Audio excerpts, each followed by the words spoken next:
我感覺好驕傲，我係當年第一代買滴露嘅人。諗翻起嗰陣時，啲媽媽同細蚊仔沖涼咧，都係用滴露。估唔到滴露一賣咧就賣咗80幾。到咗今時今日，家家戶戶都有一支滴露，我感覺到好欣慰，好自豪。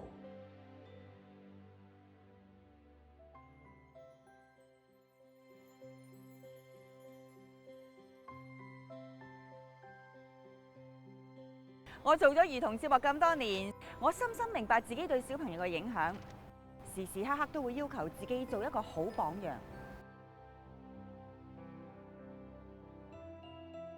所以咁多年咧，喺錄影之前，我都堅持會同小朋友一齊洗乾淨對手，防止啲細菌散播開去。咁啊，家長係自然放心將啲小朋友交俾我哋啦。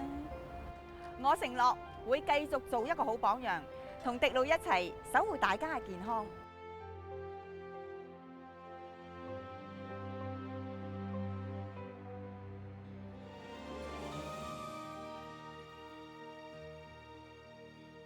我哋喺出邊做嘢，日日都會接觸好多細菌，所以我哋翻屋企嘅時候咧，做好清潔功夫係好緊要嘅。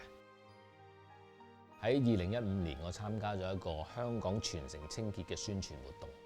我係希望透過呢個活動，可以令大家對個人衛生同埋環境衛生更加關注。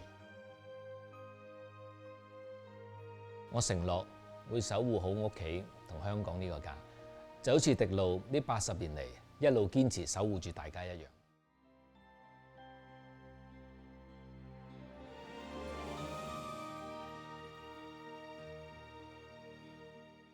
我想為香港出一份力，所以我就揀咗讀醫。唔係淨係救人醫人，而係再踏前一步，阻止細菌傳播。啲菌冇咁易傳播，自然就冇咁多人病啦。就係令香港有一個100%乾淨健康嘅家。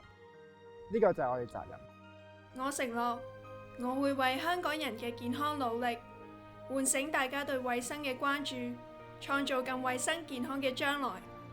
感謝你與我，令香港更清潔健康。